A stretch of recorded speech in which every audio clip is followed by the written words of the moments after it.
தனியா நாடு வாங்கிட்டு போனதுல இருந்து சண்டை சண்டை சண்டை, அட்டாக்கு, போர், இந்த மாதிரி நம்மளோட இந்தியாவை எப்படியாச்சும் அழிக்கணும், நம்மளோட இந்தியாவில் வந்து அமைதி நிறைய இருக்குது, அந்த அமைதியை எப்படியாச்சும் சீரழிக்கணும் அப்படின்னு சொல்லக்கூடிய ஒரு இன்டென்ஷன்ல தான் அவங்க 1947ல இருந்தே பண்ணிக்கிட்டு இருக்காங்க. 1947ல போர், அதுக்கப்புறம் 1965ல, 1971ல, 1999ல, இப்போ 2025ல இந்த மாதிரி போர் புரிஞ்சுக்கிட்டே தான் இருக்கிறாங்க. எத்தனை அட்டாக்கு, எத்தனை உயிர் சேதாரம், எத்தனை ராணுவ படை வீரர்கள் வந்து உயிரிழந்து போறாங்க. அதுவும் உயிர் தானே. ஆனா அதை பத்தியெல்லாம் துளி கூட அவங்களுக்கு கவலை இல்லை. அவங்களோட இன்டென்ஷன் என்ன, நம்மளோட இந்தியாவை எப்படியாச்சும் அழிக்கணும். அதுதான் அவங்களோட முழுக்க முழுக்க ஏம். அதுக்கு தான் அவங்க வந்து தீவிரவாத அமைப்பை வளர்த்து விட்டுக்கிட்டு இருக்கிறாங்க. அவங்களும் தீவிரவாத அமைப்பு பேர்ல வந்து நம்ம இந்தியாவை அட்டாக் பண்ணிட்டு தான் இருக்கிறாங்க. சரி, இதெல்லாம் ஒரு பக்கம். இப்போ இந்த அட்டாக்லாம் நடக்கிறதுக்கு வந்து பல பேர் பல காரணம் சொல்லிக்கிட்டு இருக்காங்க. சில பேர் வந்து டெரரிசம் ஆளுங்கனால தான் இந்த அட்டாக் நடந்துகிட்டு இருக்குது, பாகிஸ்தான்ல இருக்கக்கூடிய டெரரிசம் ஆளுங்க தான் இந்த அட்டாக் நடத்துறாங்க, பாகிஸ்தான் ஆளுங்க தான் இதுக்கு வந்து முழுக்க முழுக்க காரணம் அப்படின்னு சொல்றாங்க. பல பேர் என்ன சொல்றாங்கன்னா, இதுக்கு காரணம் முழுக்க முழுக்க பாலிடிக்ஸ் தான். பாலிடிக்ஸ் ஆளுங்க தான் இதை வந்து அவங்களோட இதுக்கு சாதகமா பயன்படுத்திக்கிட்டு இருக்காங்க, இந்த டெரரிசம் வந்து பயன்படுத்திக்கிட்டு இருக்காங்க சொல்லிட்டு பல பேர் பல விதமா சொல்லிக்கிட்டு இருக்காங்க. இன்னைக்கு இந்த மாதிரி நம்மள மாதிரி பப்ளிக் கிட்ட இருக்கக்கூடிய கேள்விகளா இருக்கட்டும், டவுட்ஸா இருக்கட்டும், அந்த மாதிரி ஒரு 10 கேள்வியை பத்தி தான் இந்த வீடியோல நம்ம பார்க்க போறோம். வாங்க வீடியோக்குள்ள போலாம். அதுக்கு முன்னாடி நீங்க இன்னும் நம்ம சேனலை சப்ஸ்கிரைப் பண்ணலனா சப்ஸ்கிரைப் பண்ணிக்கங்க. அப்பதான் இந்த மாதிரி இன்ஃபர்மேட்டிவான வீடியோஸா இருக்கட்டும், இல்ல கரண்ட் அஃபேர் உள்ள வீடியோஸா இருக்கட்டும், நம்ம சேனல்ல எவ்ரிடே ஒன் டே கூட மிஸ் பண்ணாம அப்லோட் பண்ணிட்டு வரோம். இந்த வீடியோஸ் எல்லாம் நீங்க மிஸ் பண்ணக்கூடாதுன்னு நினைச்சீங்கன்னா நம்ம சேனலை சப்ஸ்கிரைப் பண்ணிக்கங்க. சப்ஸ்கிரைப் பண்ணாதான் உங்களுக்கு நோட்டிஃபிகேஷன் வரும், நீங்களும் வீடியோ மிஸ் பண்ணாம அந்த வீடியோஸ் பார்க்க முடியும். சரி, வீடியோ ஸ்டார்ட் பண்ணலாம்ல. Hello everyone, this is Yasar. Welcome to Yasar speaks.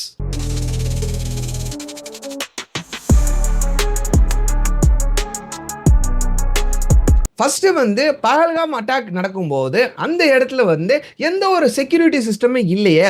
எதனால எந்த ஒரு செக்யூரிட்டி சிஸ்டமே அங்கே இல்லை, எந்த ஒரு ஆர்மி ஆஃபீஸரும் இல்லை, எந்த ஒரு மிலிட்ரி ஃபோர்ஸும் அந்த இடத்துல இல்லை.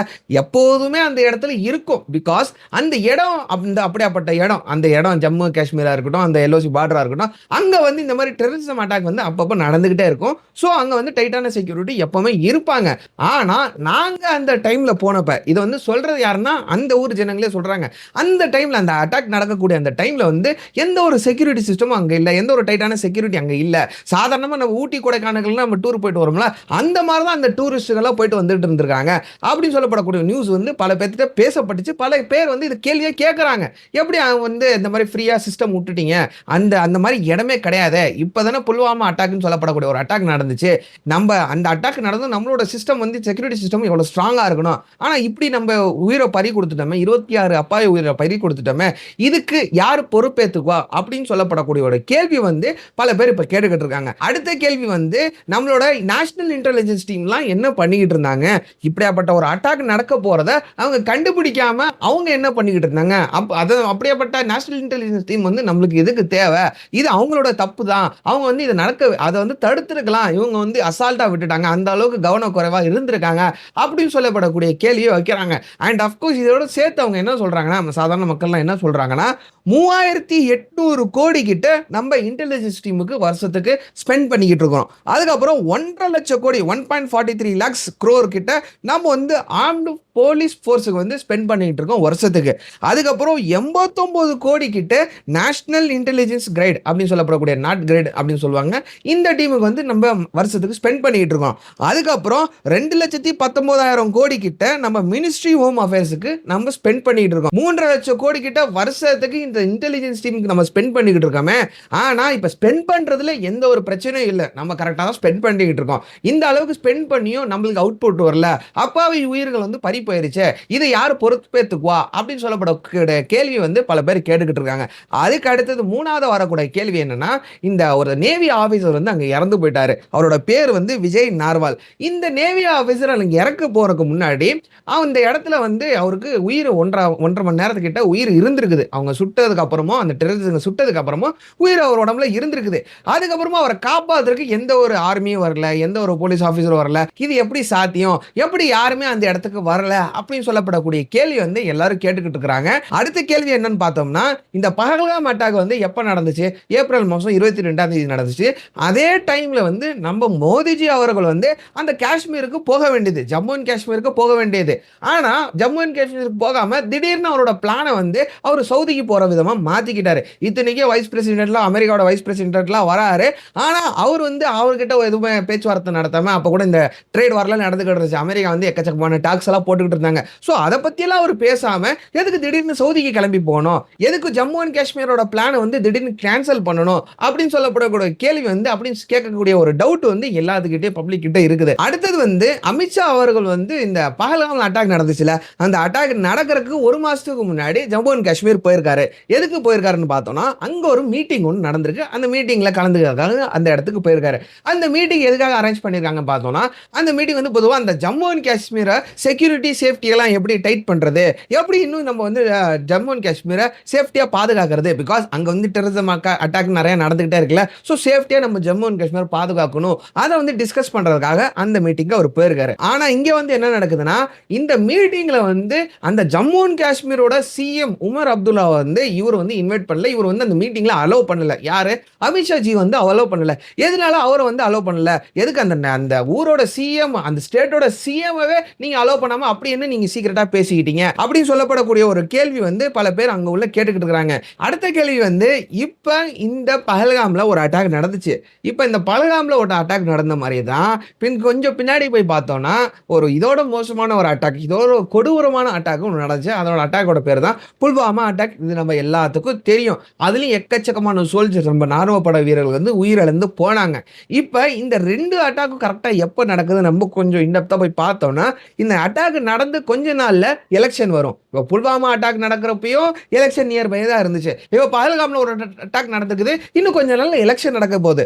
இன்கேஸ் பாலிடிக்ஸ் ஆளுங்க தான் இதை வந்து பண்ணிக்கிட்டு இருக்காங்களோ, இவங்களுக்கு தான் தெரிஞ்சுதான் இது நடந்துகிட்டு இருக்குதா, ஓட்டுக்காக தான் இந்த அட்டாக் எல்லாம் பண்ணிட்டு இருக்காங்கன்னு சொல்லிட்டு பல கேள்விகள், இந்த மாதிரி ஒரு கேள்விகளும் மக்கள் கேட்டுக்கிட்டு இருக்காங்க. மக்கள் மத்தியில பப்ளிக் ஆளுங்கிட்ட இந்த கேள்வி எழுப்பப்படுது. இந்த டவுட் எல்லாத்துக்கும் இருக்குது. அடுத்த கேள்வி வந்து, பஹல்காம்ல அட்டாக் நடந்துருச்சு. அட்டாக் நடந்ததுக்கு அப்புறம் நம்ம என்ன பண்ணோம்? ஆபரேஷன் சிந்தூர் அப்படின்னு சொல்லப்படக்கூடிய ஒரு ஆபரேஷனை நம்ம நடத்தணும். இந்த ஆபரேஷன் மூலியமா நம்ம டெரரிஸ்டுங்கெல்லாம் எங்க இருப்பாங்களோ, பாகிஸ்தான்ல டெரரிஸ்டுங்க எங்க இருப்பாங்களோ, அவங்களோட கேம்ப் எங்க இருக்குதோ, அவங்களோட ஹெட் குவார்ட்டர் எங்க இருக்குதோ, அதெல்லாம் கரெக்டா ஐடென்டிஃபை பண்ணி 9 இடங்கள்ல நம்ம ஒரு பலமான தரமான அடி ஒன்று கொடுத்தோம். அதுல கிட்டத்தட்ட 100க்கும் மேல டெரரிஸ்டுங்க வந்து உயிரிழந்து போயிட்டாங்கன்னு ரிப்போர்ட்டும் நம்மளுக்கு வந்துருச்சு. ஆனா இதுக்கப்புறம் பாகிஸ்தான் ஆளுங்க என்ன பண்ணாங்கன்னா, அவங்க பதிலடி கொடுக்குறேன்னு சொல்லிட்டு ஒரு அட்டாக்கா பண்ணாங்க. அந்த அட்டாக்ல கிட்டத்தட்ட 13ல இருந்து 14 அப்பாவி உயிர்கள் திருப்பி பறி போயிருச்சு. பூஞ்ச் அப்படின்னு சொல்லப்படக்கூடிய இடத்துல தான் இந்த அட்டாக் அவங்க பண்ணாங்க. எல்ஓசி பார்டர்ல 13 14 உயிர்கள் வந்து பறி போயிருச்சு. இப்ப ஃபர்ஸ்ட் வந்து பஹல்காம் அட்டாக்லயும் இந்த அட்டாக் நடக்க விட்டது நம்மளோட இதுதான், நம்மளோட கவனக்குறைவு தான் அப்படின்னு பல பேர் சொல்லிட்டு இருக்காங்க. பல பேர் கேள்வி கேட்டுட்டு இருக்காங்க. அதே மாதிரி இப்ப வந்து சண்டை நடந்துகிட்டு இருக்குது. நம்ம திருப்பி அடிச்சா அவங்களும் திருப்பி அடிப்பாங்க நம்மளுக்கு தெரியும். இருந்தும் நம்ம வந்து 13 16 உயிர் வந்து பலி கொடுத்துட்டோமே, நம்மளோட செக்யூரிட்டி சிஸ்டம்லாம் என்ன பண்ணிட்டு இருந்தாங்க அப்படி சொல்லப்படக்கூடிய கேள்வி வந்து பல பேர் கேட்டுக்கிட்டு இருக்காங்க. அடுத்தது வந்து ஒரு சின்ன பையன் வந்து ஒரு கேள்வி கேட்டான். இந்த கேள்வியை கேட்டதுனால இந்த சின்ன பையன் ஓவர் நெட்ல ட்ரெண்ட் ஆயிட்டம் கூட சொல்லலாம். இவனோட பேர் வந்து முகமது கைஃப். இந்த பையன் வந்து பீகாரை சார்ந்தவன், இந்தியாவில் உள்ள பீகாரை சார்ந்தவன். இந்த பையன் வந்து மீடியா ஆளுங்கள்ட்ட ஒரு கேள்வி கேட்கறான். எப்பா, அங்க வாழ்றதும் உயிர் சாதாரண மக்கள் தான், அதுவும் ஒரு உயிர் தான். அங்கன்னா இங்க பாகிஸ்தான்ல, அதே மாதிரி இந்தியாவில் வாழ்றதும் சாதாரண மக்கள், சாதாரண உயிர்கள் தான். எதுக்கு நம்ம போய் பாகிஸ்தான் ஆளுங்களை அடிக்கணும்? எதுக்கு அந்த உயிரை வந்து நம்ம கொல்லணும்? அவங்களுக்கு வாழ்றதுக்கு உரிமை இருக்குல்ல. அதே மாதிரி அவங்க எதுக்கு நம்மள வந்து அடிக்கணும்? நம்மளுக்கு வாழ்ற உயிர் இருக்கு, அது உயிர் இது உயிர் தானே அப்படின்னு சொல்லப்படக்கூடிய ஒரு கேள்வியை கேட்கறான். இந்த கேள்வி கேட்டதுக்கு அப்புறம் இந்த கேள்வி வந்து ஒரு பிரஸ் ஆளுங்கள்ட்ட ரிப்போர்ட்டர்கிட்ட கேட்கறான். அதுக்கு வந்து அந்த ரிப்போர்ட்டர் வந்து அந்த பையன் கிட்ட கேள்வி கேட்கிறாரு. ஃபர்ஸ்ட் கேள்வி என்ன கேட்கறாருன்னா, உன்னோட பேர் என்னன்னு சொல்லிட்டு கேட்கறாரு. அதே ஒரு வித்தியாசமா தான் கேட்கறாரு. அந்த பையன் வந்து பாயிண்ட் பண்ற விதமா, அந்த பையன் வந்து முஸ்லீம் அப்படின்னு சொல்லிட்டு அந்த பையனை பாயிண்ட் பண்ற விதமா அந்த கேள்வியை கேட்கறாரு. அதுக்கு அந்த பையனும் கூலா பதில் சொல்றான். என்னோட பேர் வந்து முகமது கைஃப் அப்படின்னு பதில் சொல்றான். அதுக்கப்புறம் இந்த ரிப்போர்ட்டர் என்ன கேட்கறாருன்னா, நீ வந்து இந்தியன் முஸ்லீம், நீ வந்து பாகிஸ்தானுக்கு போய் சப்போர்ட் பண்றிய, உனக்கு வந்து வெக்கமா இல்லையா அப்படின்னு சொல்லிட்டு கேட்கறாரு. அதுக்கு இந்த பையன் இருந்துகிட்டு இந்த பையன் என்ன கேட்கறான்னா, நீங்க வந்து மீடியா, நீங்க வந்து பிரஸ், நீங்க வந்து இந்து முஸ்லீமுக்குள்ள இந்த சண்டை மூட்டி விடுற விதமா நீங்க கேள்வி கேட்டுக்கிட்டு இருக்கீங்களே, உங்களுக்கு வெக்கமா இல்லையா? நீங்க தான் இந்து முஸ்லீமை பிரிக்க பாக்குறீங்க. இது உங்களோட ஸ்ட்ராட்டஜி தான், இது வந்து பொலிட்டிக்கல் ஸ்ட்ராட்டஜி, இது வந்து ஒரு மீடியா ஸ்ட்ராட்டஜி அப்படின்னு சொல்லிட்டு அந்த பையனும் கேள்வி கேட்கறான். அதோட வீடியோ இருந்துச்சு, கிடைச்சிச்சுன்னா உங்களுக்கு இதுல லிங்க் கீழே கொடுக்குறேன், இல்லாட்டி அந்த பையனோட போட்டோ வந்து மேல போடுறேன் பாருங்க. அடுத்த கேள்வி, அடுத்த டவுட் என்னன்னு பார்த்தோம்னா, இப்ப இன்கேஸ் அரசியல்வாதிங்க ஓட்டுக்காக ஹிந்துஸ் முஸ்லிம்ஸை பிரிக்கணும்னு நினைச்சிருந்தாங்கன்னா, இப்ப ரீசெண்டா அந்த பூஞ்ச் அப்படின்னு சொல்லப்படக்கூடிய ஒரு அட்டாக் நடந்துச்சுல, பூஞ்ச் அந்த இடத்துல அட்டாக் நடந்துச்சுல, அதுலயும் 13, 14 பேர் உயிரிழந்து போனாங்க. அதுல வந்து முக்கியமான நபர் ஒரு டீச்சர் உயிரிழந்து போனாரு. அவரோட பேர் வந்து முகமது இக்பால் அப்படின்னு சொல்லப்படக்கூடிய நபர் உயிரிழந்து போயிட்டாரு. அப்ப உயிரிழந்து போனதுக்கு அப்புறம் அந்த ஊர் மக்கள் என்ன சொல்ல ஆரம்பிச்சிட்டாங்கன்னா, இவரும் ஒரு தீவிரவாதி தான். இந்த பாகிஸ்தான் ஆளுங்க அவங்களோட ஆளை வந்து சுட்டு கொன்னுட்டாங்க. தெரியாம சுட்டு கொன்னுட்டாங்க பாரு அப்படின்னு சொல்லிட்டு அந்த ஊர் மக்கள்லாம் பேச ஆரம்பிச்சிட்டாங்க. அவர் வந்து ஒரு தீவிரவாதின்னு சொல்ல ஆரம்பிச்சிட்டாங்க.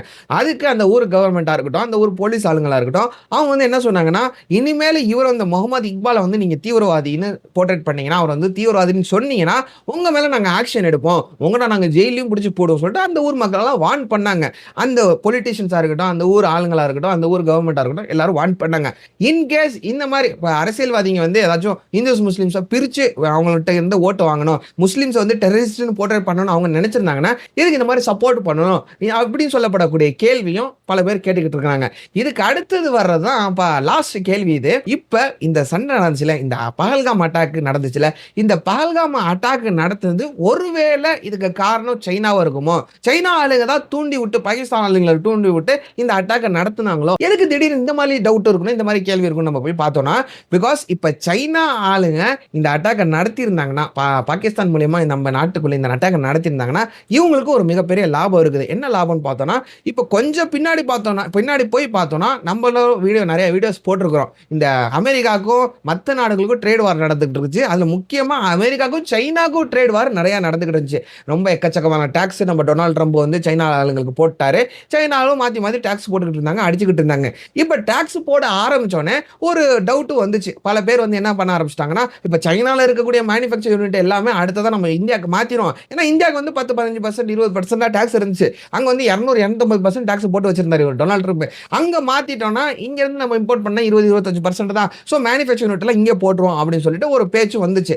அப்பதான் இந்த மாதிரி அட்டாக் நடந்ததானே, அப்ப மத்த ஆளுங்க வந்து இன்வெஸ்ட் பண்ண மாட்டாங்க. இங்க வந்து போர் நடந்துகிட்டு இருக்குது, எதுக்கு பண்ண போய் இன்வெஸ்ட் பண்ணணும்னு சொல்லிட்டு அவங்க வந்து பின்னாடி போயிருவாங்க. இந்த மேனுஃபேக்சர் யூனிட் எல்லாம் சைனாலே இருக்குன்னு சொல்லிட்டு இந்த சைனா ஆளுங்க தான் இந்த அட்டாக் நடத்தியிருப்பாங்களோ அப்படின்னு சொல்லப்படக்கூடிய டவுட்டும் கேள்வியும் இருக்குது. இந்த 10 கேள்வி நம்ம சாதாரண மக்கள் கேட்கக்கூடிய கேள்வி, சாதாரண மக்கள் கிட்ட இருக்கக்கூடிய டவுட்டு இந்த 10 கேள்வி. இப்ப கடைசியா இதை 10 கேள்வி முடிஞ்சு போச்சு.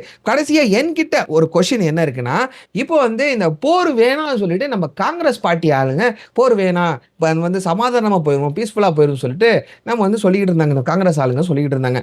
ஆனா இப்ப நேத்து இந்த நம்ம நாடு ஆளுங்களா இருக்கட்டும், நம்ம ஆர்மி ஆஃபீஸரா இருக்கட்டும், அவங்களோட டிஃபென்ஸ் மினிஸ்டரா இருக்கட்டும், எல்லாம் சேர்ந்து ஒரு பேச்சுவார்த்தை நடத்தினாங்க. அந்த பேச்சுவார்த்தையில வந்து சண்டை வேணாம், போர் வேணாம், நம்ம வந்து சமாதானமா போயிடுவோம், காம்ப்ரமைஸா போயிடுவோம் சொல்லிட்டு போரை நிறுத்திக்கலாம் அப்படின்னு சொல்லிட்டு ஒரு ஒப்பந்தத்துக்குள்ள வந்தாங்க. டெம்பரவரியா போரை நிறுத்திக்கலாம், அதுக்கப்புறம் பேச்சுவார்த்தை நடத்தி என்ன பண்ணணுமோ நடவடிக்கை எடுத்துக்கலாம்னு சொல்லிட்டு ஒரு ஒப்பந்தத்தை போட்டாங்க.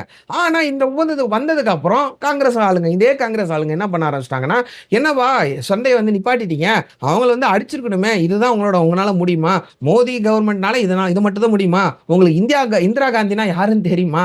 இந்திரா காந்தி வந்து நம்ம இந்த பங்களாதேஷ் வந்து எப்படி தனியா பிரிச்சு கொடுத்தாங்க, அவங்க வந்து ஐரன் லேடி, அவங்க இருந்திருந்தா இந்த மாதிரி நடக்க விட்டுருக்க மாட்டாங்க, நீங்க வந்து பயந்துட்டீங்க, உங்களுக்கு அரசியல் பண்ண தெரியல சொல்லிட்டு இதை வந்து பொலிட்டிக்கல் அரசியலா மாத்திக்கிட்டு இருக்காங்க. பல பேர் உயிரிழந்து போய்கிட்டு இருக்காங்க. இதுல வந்து அரசியலா மாத்திக்கிட்டு இருக்காங்க. இதுல எந்த பக்கம் போய் நிக்கிறதுனே தெரியல, ஒண்ணுமே புரியல.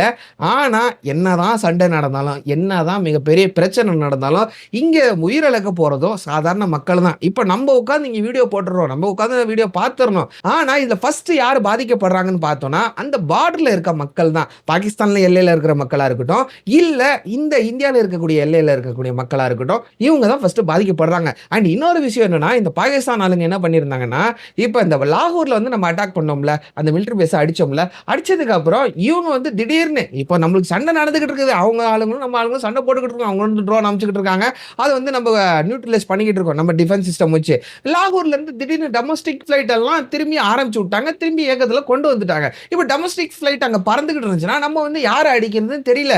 இன்கேஸ் நம்ம வந்து சிவிலியன்ஸை தாக்கிட்டோம்னா அங்க சிவிலியன்ஸோட உயிர் போயிடும். போயிடும். அதை வந்து பகடக்காயை அவங்க வந்து பயன்படுத்தி அட்டாக் பண்ண மாட்டாங்க. அதுக்குள்ள நம்ம அடிச்சிருவோம் இவங்கள சொல்லிட்டு பகடக்காயை அவங்க வந்து சிவிலியன்ஸே பயன்படுத்திக்கிட்டு இருக்காங்க. அதனால நான் என்ன சொல்ல வரேன்னா, இப்ப யார் இந்த 2 நாட்டுக்குள்ள சண்டை நடந்தா இதுல பாதிக்கப்பட போறது யாருன்னு பார்த்தோம்னா சிவிலியன்ஸ், அப்பாவி மக்கள் தான். அதுலயும் இந்த பார்டர்ல இருக்கக்கூடிய அப்பாவி மக்கள் தான். அதுக்கப்புறம் நம்ம நாட்டுக்காக போராடுற ராணுவ பட வீரர்கள் தான். அவங்கள தான் உயிரிழந்து போறாங்க. கொத்து கொத்தா உயிரிழந்து போய்கிட்டு இருக்கிறாங்க இந்த சண்டையில.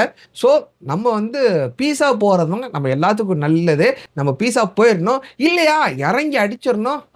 அடிக்கிற அடியில அவங்க வந்து திரும்பவும் நம்ம கிட்ட எந்த ஒரு பிரச்சனையும் பண்ணக்கூடாது.